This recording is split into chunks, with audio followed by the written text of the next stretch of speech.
ካህናት የሚያፈሱት አንድ ደም አለ። እርሱም የመስዋዕት ደም ነው።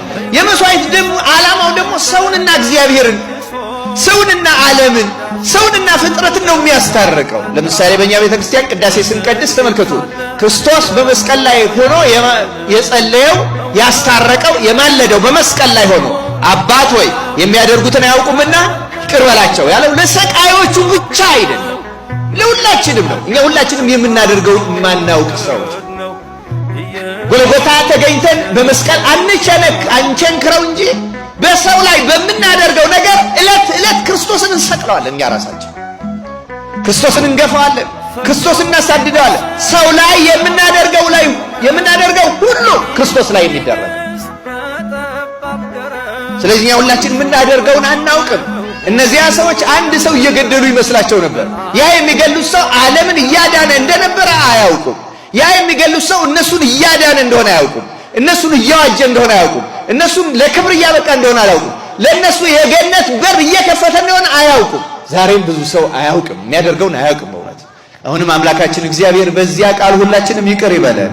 ስለዚህ ካህናቱ ተመልከቱ፣ ክርስቶስ ዓለምን ነው ለዓለም ነው ድህነትን የሰጠው። ዓለም በሙሉ ነው የዳነው።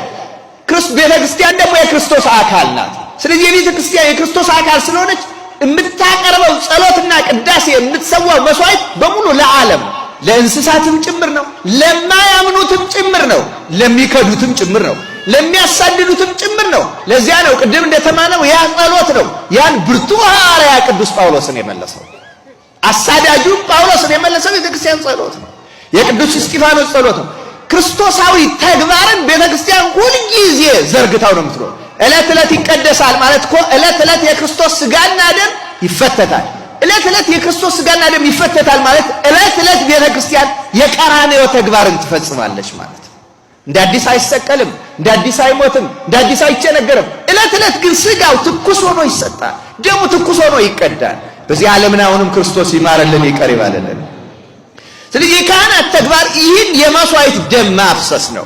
በብሉይ ኪዳን ለመስዋዕት የቀረበውን የበጉን፣ የፍየሉን፣ የሌላውንም ደም በስርየት መክደኛው ላይ ይረጫሉ። ደሙን ረጭተው የሕዝቡን ኃጢአት ያስተሰርያሉ። የሐዲስ ኪዳን ካህናት ደግሞ እጃቸው የሚታለለው በአንድ አስታራቂ በሆነ ማህያዊ በሆነ አዳኝ በሆነ የሚመጡትን ሁሉ ወደ ገነት ወደ መንግሥተ ሰማያት በሚያስገባው የክርስቶስ ደም ብቻ ነው እጃቸው እንዲነካካ የሚፈልገው። ካህን ሌላ ደም አፋሳሽ ወገኔ ነው፣ ጎሳዬ ነው፣ ቋንቋዬ ነው ብሎ ደም አፋሳሽ ፖለቲካ መደገፍ አይችልም።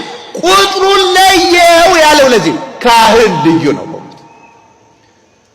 በኢትዮጵያ አሁን በጋራ እየጸለይን ነው። ሀገራችን ያለችበት ሁኔታ አሳሳቢ ነው።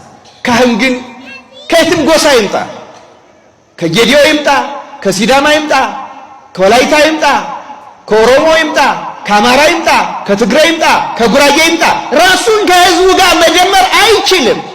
ራሱን ከወገኑ ጋር ማስቆጠር አይችልም። ራሱን ማስቆጠር ያለበት ከካህናትና ከመላእክተ እግዚአብሔር ብቻ። ካህን ቁጥሩ እዛ ወገ ቁጥሩን ለይ ነው ያለው እግዚአብሔር። ሰባኪ አገልጋይ ቤተክርስቲያን ቆሞ የእግዚአብሔርን ቃል የሚናገር ካህን ወገንተኝነቱ ለእግዚአብሔር ነው። እግዚአብሔር ደግሞ የሁሉም ነው። ለሚሰቅሉትም ጭምር ነው፣ ለሚገፉትም ጭምር ነው፣ ለሚጎዱትም ጭምር ነው። ለዚህ ነው እግዚአብሔር ካህናትን የለየው። ካህናትን ሲለይ በቁጥር ብቻ አይደለም የለያቸው። 11 ነገደ እስራኤል ርስት ሲካፈሉ ነገደ ሌዊ ርስት እንዳትሰጠው ነው ያለው። ርስት አልተሰጠውም ነገደ። ለምንድን ነው ርስት ያልተሰጠው? የካህናት ርስት ገነት ናት። ለዚህ ነው ካህናት ቁጥራቸው ከሰማይ ነው፣ ከመላእክት ነው፣ ከምድራውያን ወገን አይቆጠሩም ምንለው ለዚህ ነው። ገነት አንድ ሰው የሚገባው የዚህን ዓለም ተጋድሎ ጨርሶ በነፍስ ነው የሚገባው። ካህናት ግን በምድር ሆነው ቁጥራቸው ከዚያ ወገን ነው። ርስታቸውም ገነት ናት። አንድ ቤተክርስቲያን ሊቅ እንደተናገረው ከዚያ በኋላ ሙሴ ጠየቁት ሌዋውያን፣ እሺ ጥሩ ርስት አይሰጠን፣ አንረስ፣ አንዝራ፣ አናምርት፣ ግን ደግሞ ቤት ሰርተን የት እንኖር አሉት። ሁለተኛ ምን እንብላ አሉት።